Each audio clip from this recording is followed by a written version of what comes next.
Broadcasting from Manhattan Beach and the World Wide Web, you're listening to CHSR, HealthyLife.net. As a service to our listeners, this program is for general information and entertainment purposes only. CHSR HealthyLife.net does not recommend, endorse, or object to the views, products, or topics expressed or discussed by show hosts or their guests. We suggest you always consult with your own personal, medical, financial, or legal advisor.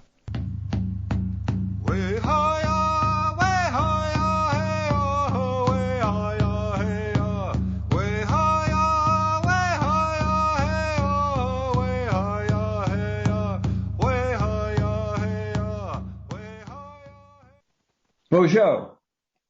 My name is Randy Kwiatkowski. I address you with the Potawatomi word for greeting, as I am a registered member of this Native American tribe and our language is dear to us.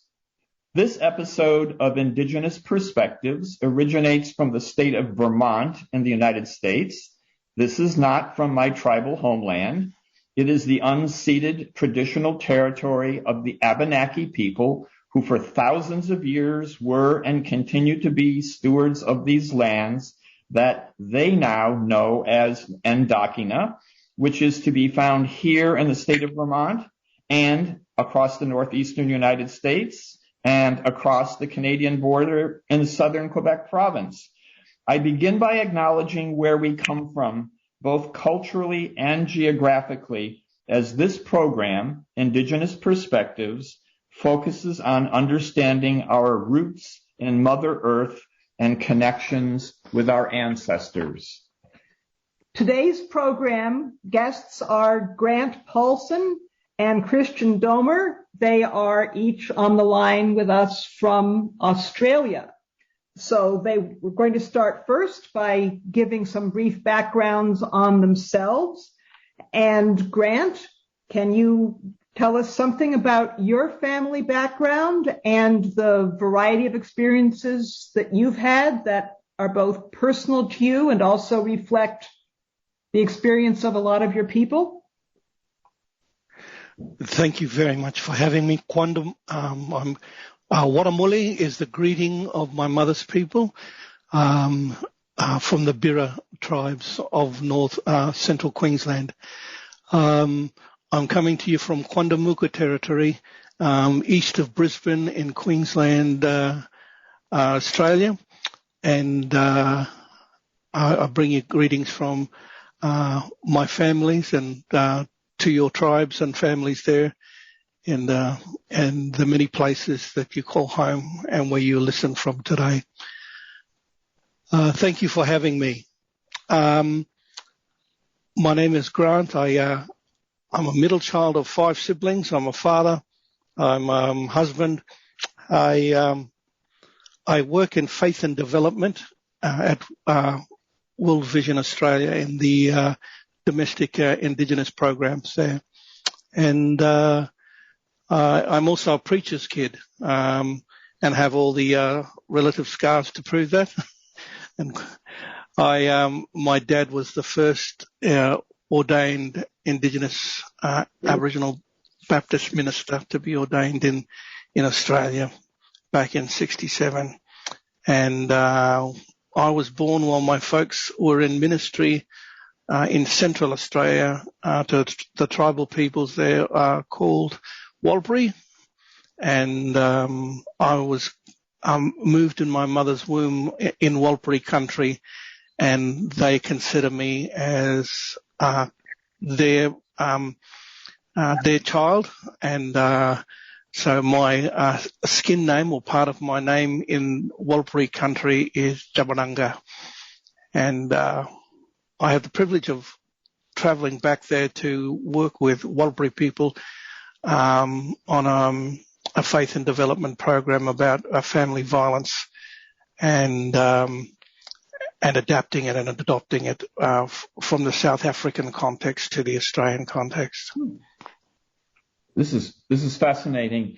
If you could back up and just give us a little bit more information about your family history. Christian had given us some hints about the encounters with the colonial settlers in Australia, which is its own unique story. It's one I had not heard before.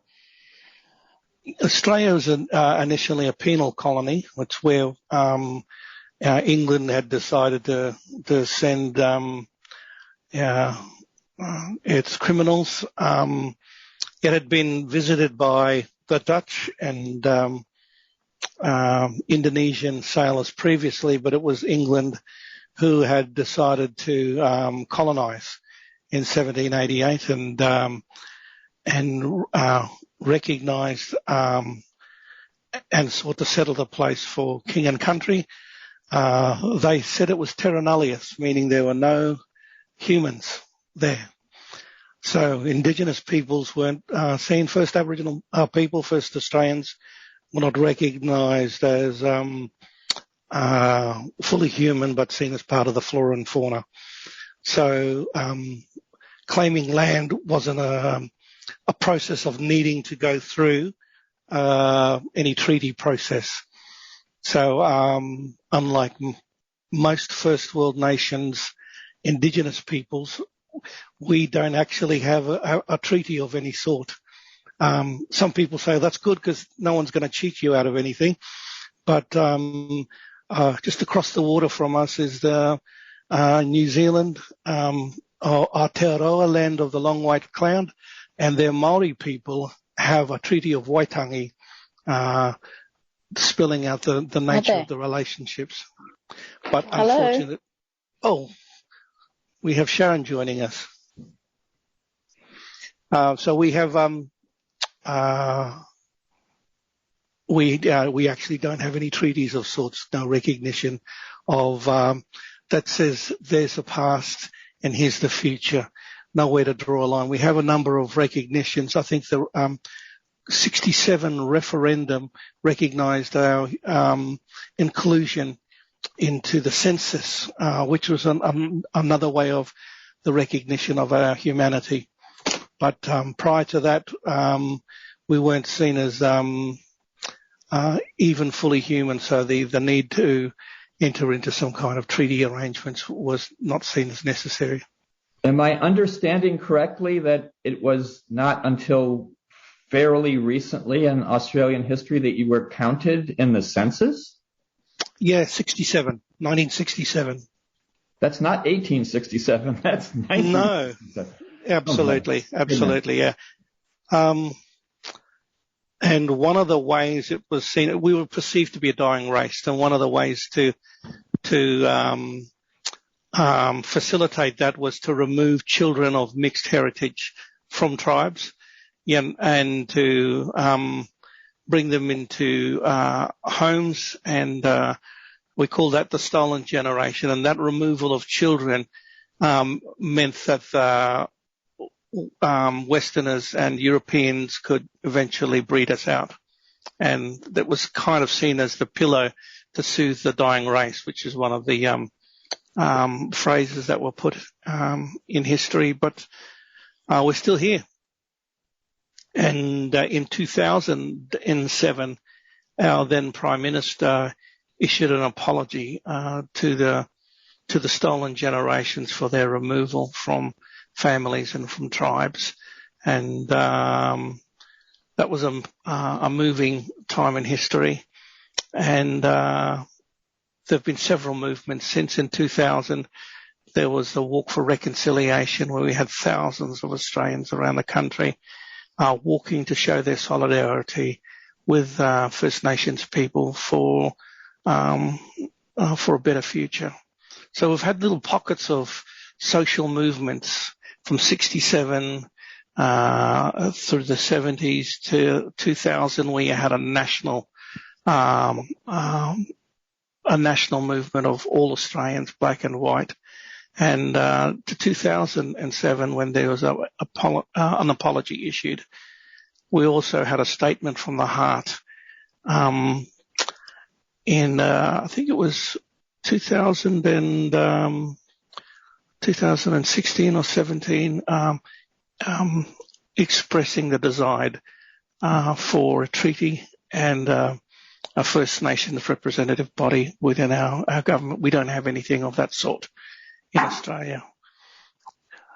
We have expressions of goodwill and policies and process, but nothing that actually helps us move psychologically, spiritually, legally to say we've drawn a line, and that was the past, and here's where we'd like to go as a nation in the future. You've mentioned several themes that we'll pick up on over the course of the program. Some of them are familiar, painfully familiar to my ancestors and my relatives. Others are quite new. And others, I have to say, I envy. I wish we had official apologies and national movements of reconciliation. The Canadians do in the United States. We're very much lacking that. Just to back up one more time in your own personal history, for Native Americans now, the residential schools, which are in the news constantly, involved churches, and Native Americans are deeply torn on preserving their indigenous culture, and sometimes, not always, some view Christianity as,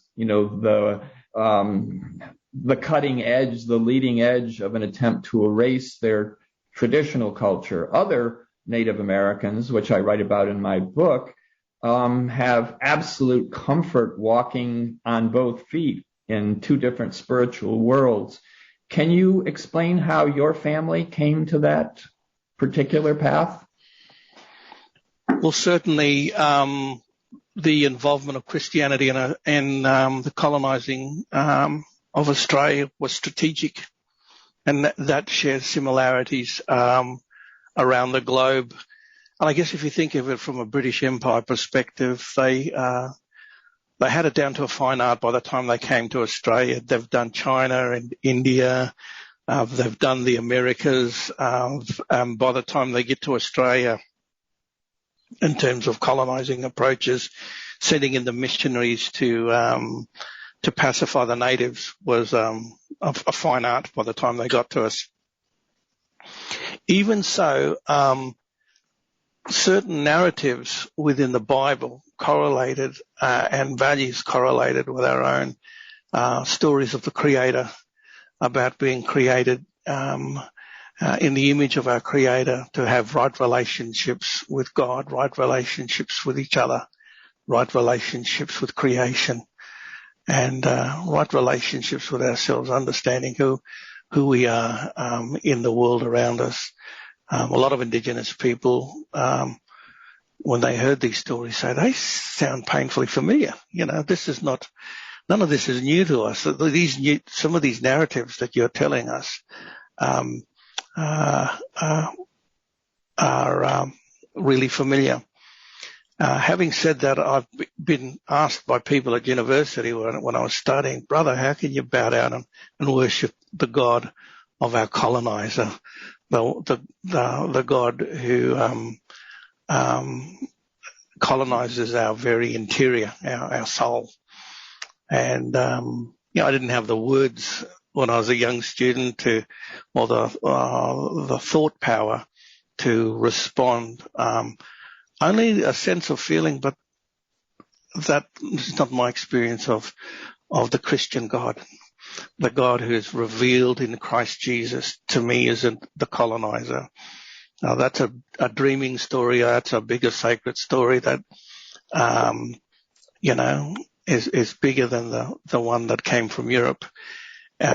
Certainly I can understand how the message of the gospel was weaponized to take land, but we're also like many movements in South America, when Indigenous peoples are able to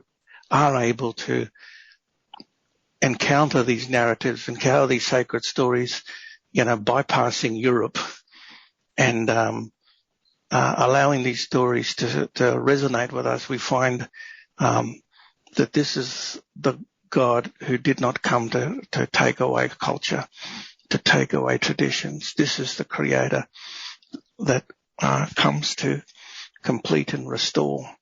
And I guess it's that aspect of Christianity that I hold on to, that one that seeks to cosmically reconcile all things unto himself. And I think that's the bit that that restorative, that restoration narrative is what some of our people really find connection and narrative to. And to be able to recognize the fact that the Creator it's the same Creator speaking.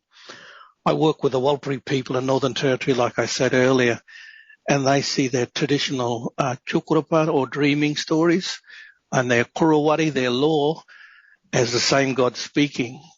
The Creator God came, or Wapara as they call him, gave us the chukurapa, the law and the dreaming, and then we got the Old Testament and then the New Testament, but it's basically one conversation. Yeah. So it's basically Wapara speaking to us.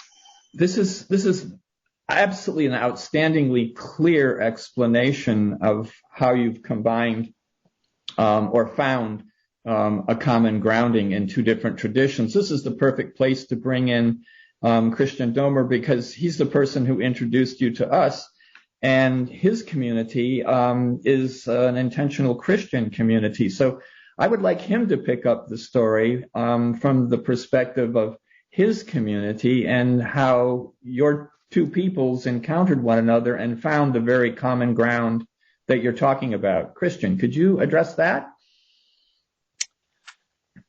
Good day to our listeners. It's a pleasure to be on this show. I am a father of 6 and a grandfather of 6 of German background. I'm a lifetime member of a intentional Christian community which began in Germany in 1920 and has built up smaller and larger intentional communities in America, South America, Australia, and other places in the world. I was with a group of our members who came down here in 1999 to find land in Australia where we could build a community, and have been active for the years since then. As we bought the land and started to build up a village here in Australia, we very quickly got to know some of the local Indigenous peoples. And we also noted that they were recognized in any public ceremonies and their land, and that they were the Kamilaroi people were part of a recognition of that land. And it intrigued me from the beginning that although there was this recognition, there was clearly deep-seated pain to be felt in my relationships or in the times that I spent with the Indigenous people. And so that has put me on a walk, personal walk, which has led me to get to know many Indigenous people, and of course Grant, my dear brother Grant Paulson, who with his family and others around him have taught me a great deal, both about their history and what they have gone through since my people, the white people, came to Australia, but also have informed me about my faith and given me a better understanding of the universality of the Christian faith that goes beyond just what we know from the Old and New Testament, just as Grant has so wonderfully laid out. So for me, it's a journey of humility, a journey of walking alongside, listening to my Indigenous brothers and sisters, and finding out that I have more to learn than to offer. Thank you for the explanation. Once again, I think it's refreshing for listeners who may be stuck in the rut of reading superficial news stories about the antagonism between indigenous people and the Christian churches and missionaries and those who operated the residential schools here in the United States. They just assume that there's an unbridgeable gap and hostility. There have been news stories about churches being burned down on reservations. It's really quite a tense situation. But I love it when I hear explanations by people like you two who explain that it's not about the differences, it's about the shared foundation at the very, very base of what the creation is about, and you both explain it wonderfully. So have you been reading about what's happening in the United States and Canada? Do you have a reflection on it based on your experiences working together and in your own communities? Absolutely. I guess that shared grief and shared trauma gets triggered when we see some of those stories that emerged about children being buried and the horrific treatment. That bit we share the pain there. It's like the same sin, different soil. That's certainly our experience historically as well. We have certainly know those treatments. Christian, and we feel with our brothers and sisters over there. How is this playing out in your community?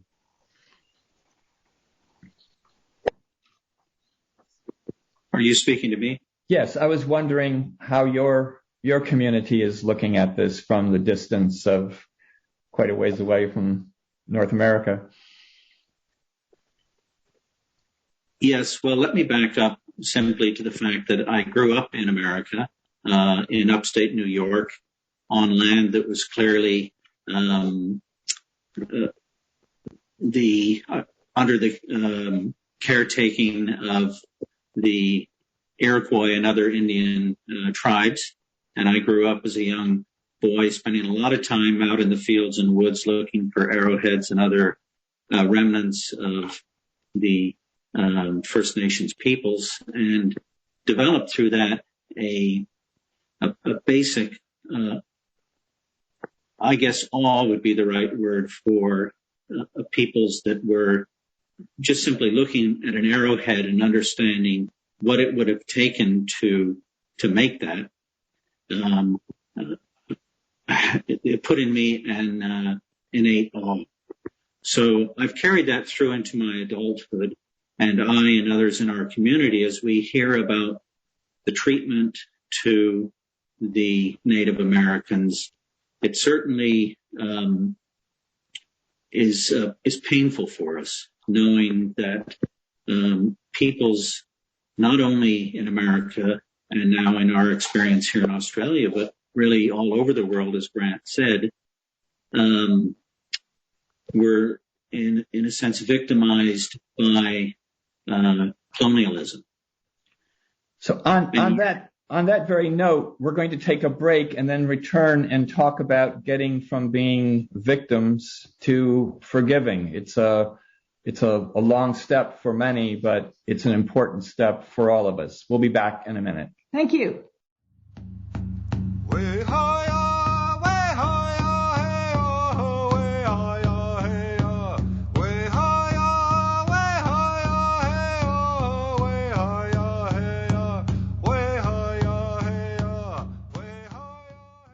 Citizen Potawatomi Nation's Cultural Heritage Center, located near Shawnee, Oklahoma, features 11 immersive galleries with digital and interactive exhibits. Visitors learn about the tribe's history from origin to modern days and gain an understanding of Citizen Potawatomi oral traditions and lifeways. Admission is always free. Open Monday through Friday from 8 a.m. to 5 p.m., Saturday 10 a.m. to 3 p.m. Visit the Cultural Heritage Center on the web at PotawatomiHeritage.com. Period poverty. If you don't know what it is, you should, because you can help. 1 in 4 American women struggle to purchase menstruation products this year, resulting in missed school and even loss of income. The Native American women's nonprofit, Queck Society, cares enough to give Native American students and communities their period products, and they do it across North America. Please help women with your time, donations, or supplies to maintain their dignity and celebrate their strength during moon time. Visit quecksociety.org. That's KWEK Society.org.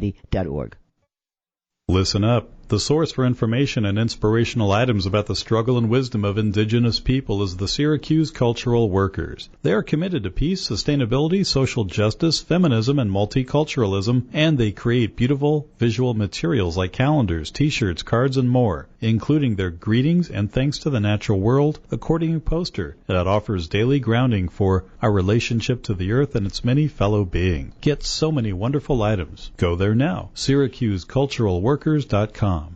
Randy Krakowski's book, Without Reservation, describes his spiritual awakening as a Native American. It's a powerful, life-changing story where Randy shares his journey into the realm of ancestral Native American connections and explores his encounters with Mother Earth. The book actually helps you how to reconnect with your ancestors to rekindle your access to ancestral wisdom and nature. Available in print, ebook, and audiobook format. Get Without Reservation by Randy Krakowski from all major booksellers. For more information, visit randykrakowski.com. Feel you have no control over life? There's something you can do to make a difference for you, your family, and community. Stay positive and take a break from the dark side. Uplifting and enlightening. Listen to the positive side of podcasts. hrnradio.com.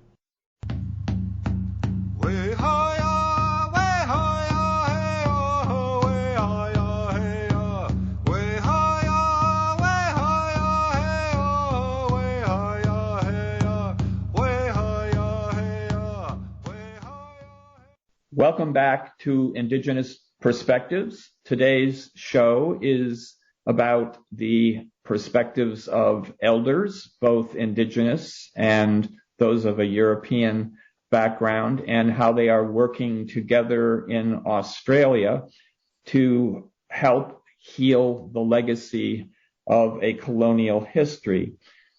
For many of our listeners, the notion of healing is appealing, but the notion of forgiveness in the context of what we've been talking about might seem to be a far, far reach. Can each of you in your own personal way first explain how you have arrived at an understanding of forgiveness as it relates to the colonial history that you have uncovered or experienced in Australia? I think the context of forgiveness is controversial here in Australia as well, as is the context of reconciliation. The term is controversial here in Australia as well, and it might not be the one that actually best represents the aspirations. But for want of a better term, it's what exists. Reconciliation assumes that parties were at peace at one stage, fell apart, and then seeks to reconcile and come back together. But the truth in our colonial narrative is there was never any peace. There was never any position to start with. We're not operating from a sense of togetherness, and we're falling apart. We're still trying to get the initial phase of what it means to walk profoundly and deeply side by side and creating something new as equals. We don't have that quite yet. But what we do have is an aspiration for healing and an aspiration to move forward. Many of our projects and programs are trying to be trauma informed. We carry the wounds with us into our advocacy, even into our community development aspirations. We're conscious of the fact that this is something we carry. It's not that forgiveness isn't part of our culture. It's just that we need justice to be able to move forward. It's the concept of Christian grace and Christian as applies in a colonial context, often cheapened the cross of Christ and often seeks to minimize the loss and the pain and the suffering in order to cut to let's cut to the resurrected moments, the lovey bits, the fun bits. Let's bypass the suffering and the pain and focus on on happiness and being together. And so early missions never equipped us well to deal with that, because we were teaching the kind of forgiveness, almost cheap grace that avoided brokenness and avoided the suffering of humanity, and didn't always provide the tools to move through, because it was never set up to do that. In the initial part of the colonial process, it was about pacifying, not justice. And so a lot of theologians, once they encounter the Bible from an Indigenous perspective, thinking, hey, wait a minute, in the Old Testament, God's clearly a God of justice. You know, Jesus spends a disproportionate amount of time with those who are on the fringes. That's where God is, not with the powerful, but identifying with the wounded and the suffering and the marginalized. And so struggling with colonial hypocrisy is part of the experience of many Indigenous peoples. But forgiveness is still important. I do want to say that. We have a guy we call the grandfather of reconciliation over here. His name is, I just had a mental blank. Sorry, his name will come to me. He's he's a senator now in the Labor government. Pat Dodson. So Patrick Dodson says that advocacy about without an imagination for what life looks like on the other side is short-sighted. We need to have a vision of what things could look like beyond this current conflict. Otherwise, we forever see ourselves and define ourselves in terms of advocacy and reaction, and we get an insidious form of colonized indigeneity creeping into our consciousness, where we define ourselves not in terms of land and language, law, ceremony, and kinship, but we decide to define ourselves in reaction to the colonizer. You know, we stand up for justice. And even when you see young people going to jail early, I'm a proper blackfellow, I'm proper Aboriginal, because I've been to prison now like my grandfather and my father and my uncles before me. And these imposed colonial reactions are a cheap form of cultural identity, because they were not how the Creator made us to be or meant us to be. And that's why forgiveness is important. You just taught me things that I have not had presented to me as an Indigenous person. This is an amazing learning experience. I'll have some more questions that we'll pick up in the next segment, but I want to give Christian a moment to talk about forgiveness and the path that, you know, he and his community have walked. As we got to know the Aboriginal Indigenous folk here, it was clear to me that residing within them was both a deep pain and a difficult past, but also a great warmth and welcome from the first day. And so that started us on a path of wanting to better understand where they were coming from and what their experiences had been. And one of the important things for our community was that we would take care of the land, that we have several thousand acres, and develop it. It had been badly degraded by European farming practices, which are not appropriate here in Australia. And so we've done a great deal planting trees and doing other things to improve the land. And as the grants peoples saw what we were doing, it was obvious that it increased their appreciation for who we were And that started us on a path of talking about the difficult things of the past and allowed us to also start reaching out to them to, in our way, ask for forgiveness for what our peoples had done to them over the last hundreds of years. Okay, well, thank you, Christian. Thank you, Grant. We'll be back in just a few moments with the third segment. Everybody stay tuned.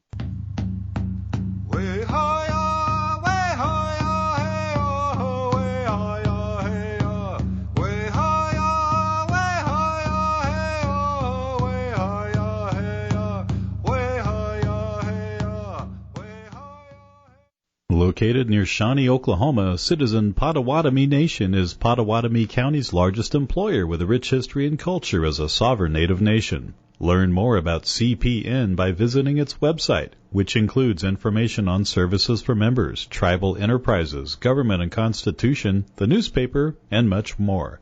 All at Potawatomi.org. That's Potawatomi.org. Randy Krakowski's book, Without Reservation, describes his spiritual awakening as a Native American. It's a powerful, life-changing story where Randy shares his journey into the realm of ancestral Native American connections and explores his encounters with Mother Earth. The book actually helps you how to reconnect with your ancestors to rekindle your access to ancestral wisdom and nature. Available in print, ebook, and audiobook format, Get Without Reservation by Randy Krakowski from all major booksellers. For more information, visit randykrakowski.com. Since 1975, Inner Traditions has been publishing books for the healing and spiritual journey. Their mission is to rediscover, preserve, and protect these spiritual traditions of the world so that humanity will forever have the tools to create a better future that will celebrate and heal the earth. Inner Traditions books, card decks, and other products are available wherever books, ebooks, and audiobooks are sold. Or visit InnerTradition.com's online bookstore. And while you're there, sign up for their free newsletter to receive special offers. That's InnerTraditions.com.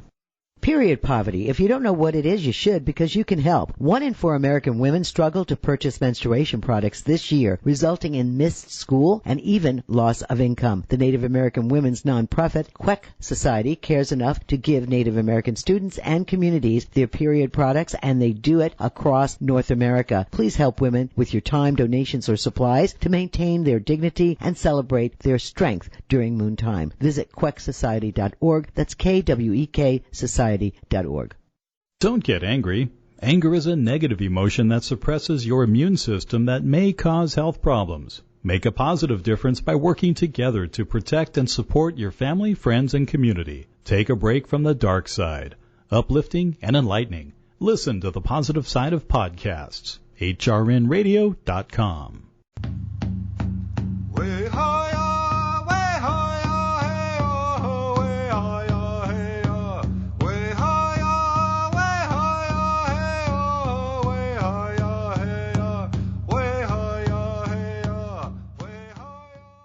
Welcome back to Indigenous Perspectives. We're speaking with our guests today from Australia, Grant Paulson and Christian Domer.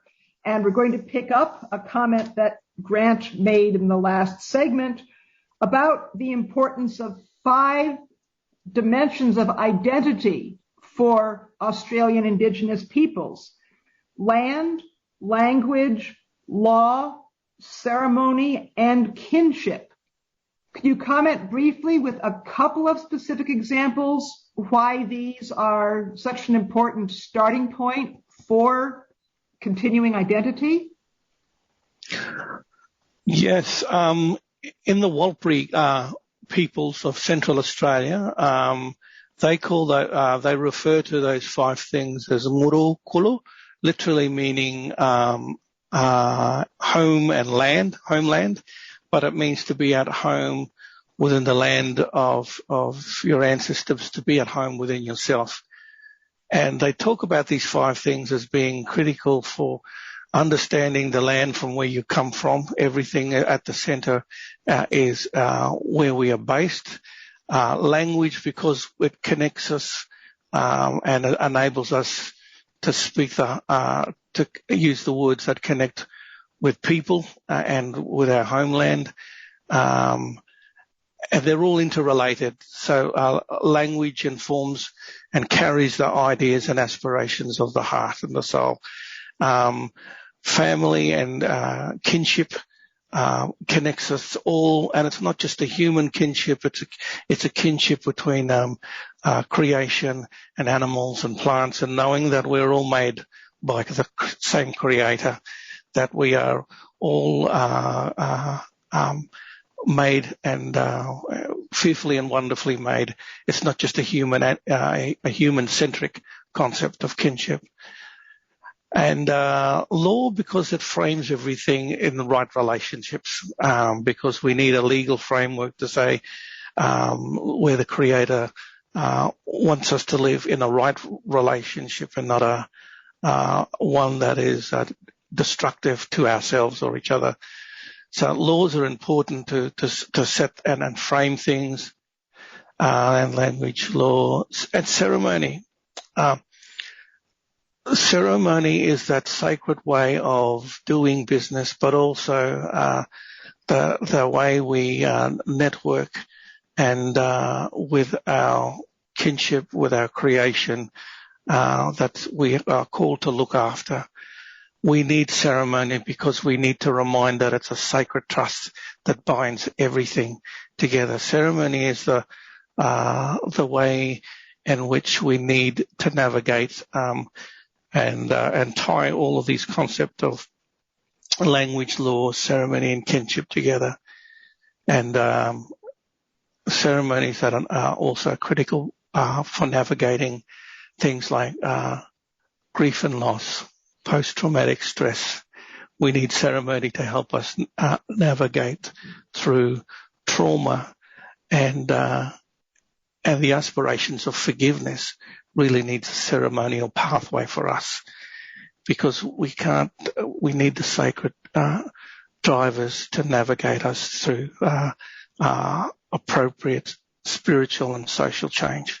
So you're anticipating my second question for the segment, which is about the difference between forgetting and forgiving, because you're reminding us that we don't forget. That would be the absolute travesty. It's actually about remembering in a different way.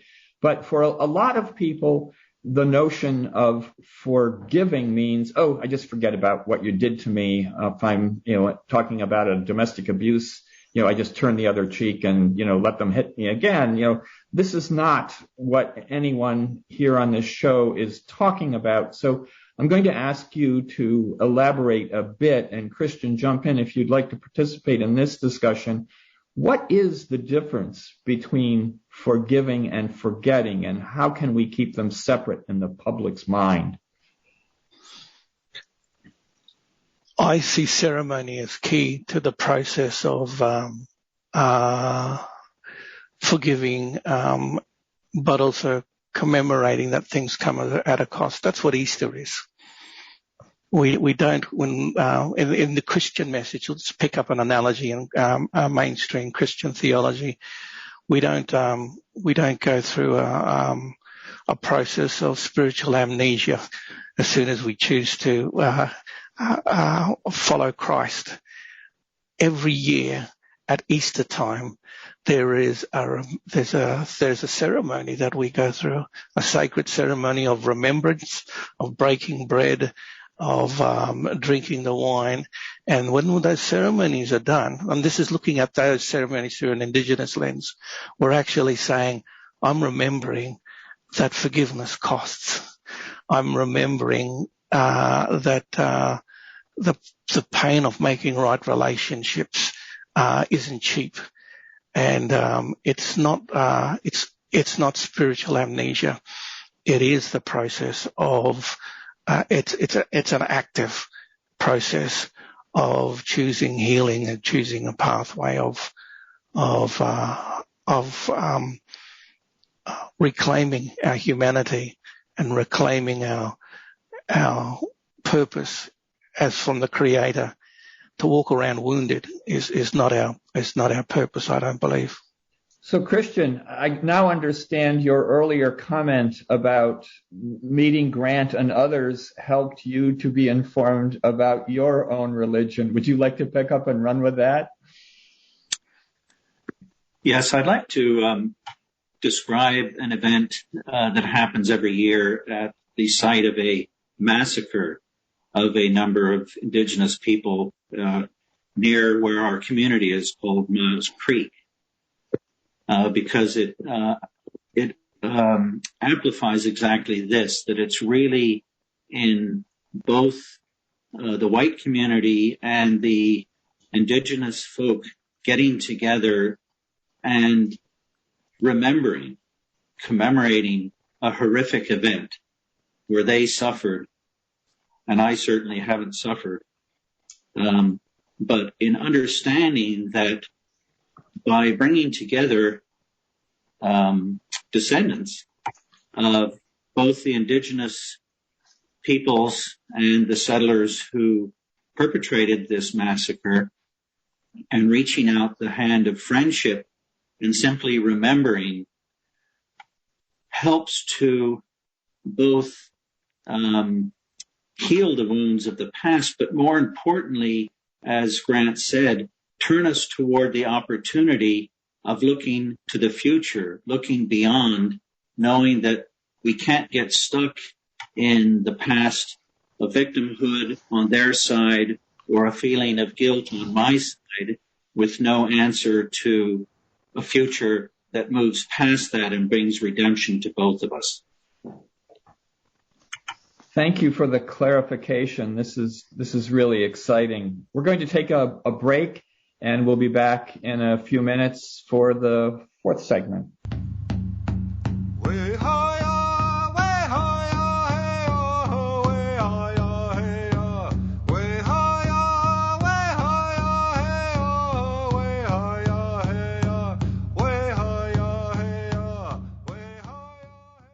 Citizen Potawatomi Nation's Cultural Heritage Center, located near Shawnee, Oklahoma, features 11 immersive galleries with digital and interactive exhibits. Visitors learn about the tribe's history from origin to modern days and gain an understanding of Citizen Potawatomi oral traditions and lifeways.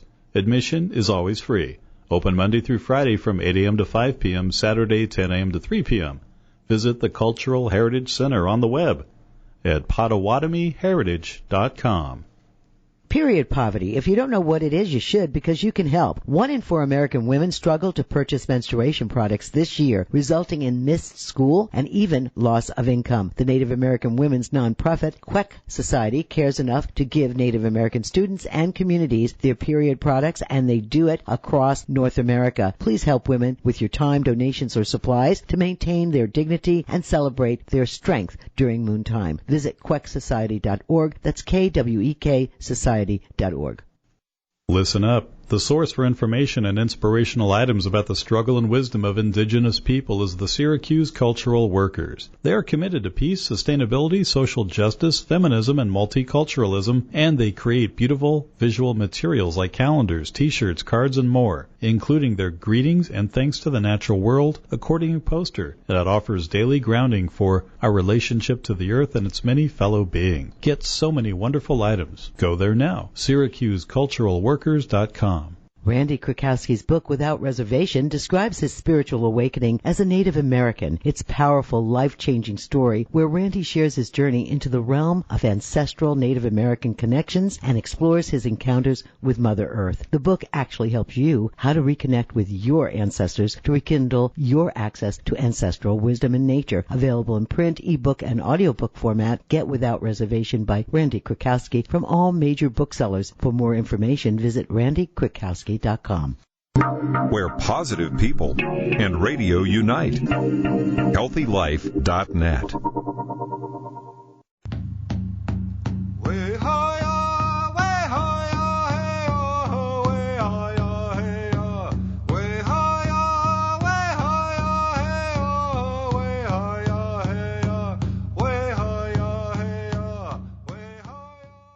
Welcome back to the final segment of Indigenous Perspectives. Again, we're talking with Grant Paulson and Christian Domer on the situation of the Australian Indigenous people. And particularly in the last segment here, we'll talk about ideas for ways to move forward, ways to heal, the kinds of reparations, the kinds of commitment needed from all sides to find a better way. So, Grant, I know that Australia, the governments have done a number of things. There's Sorry Day, there have been apologies. A number of places have paid reparations to members of the stolen generations, the Indigenous children forcibly removed from their homes by government policy during a lot of the 20th century. Can you comment on what specific actions, especially actions that the mainstream white Australians can take that have meaning for you and for Australian Indigenous communities? I find enshrining processes of healing in ceremony critically important for me. Sometimes there are deep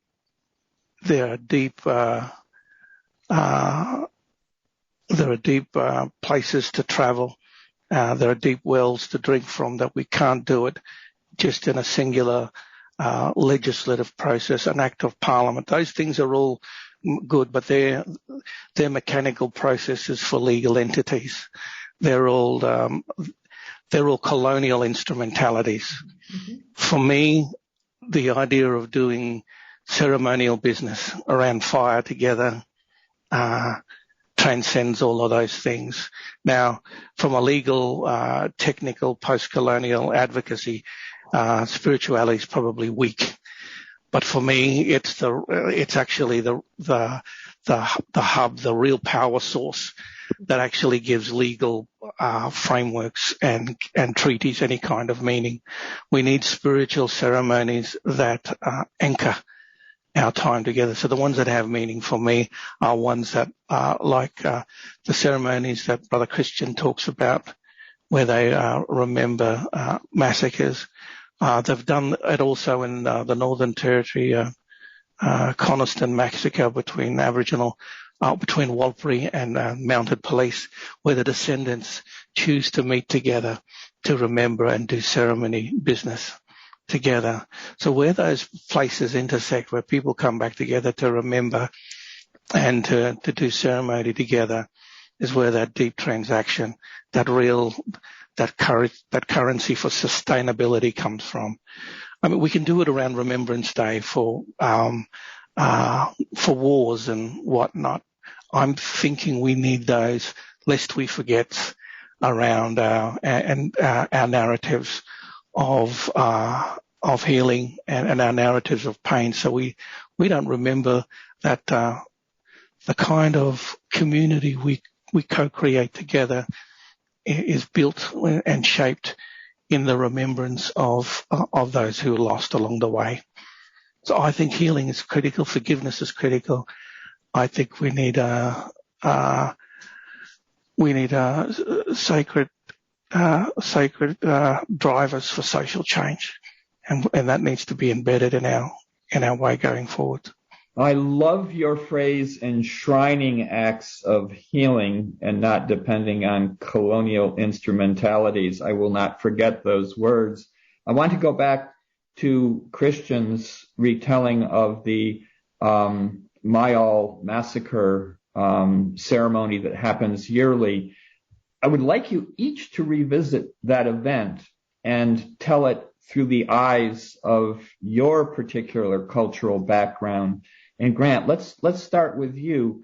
How would people who are Indigenous who attend that ceremony experience it slightly differently than people from the colonial settler background? And how can you teach the others to enter your spiritual space?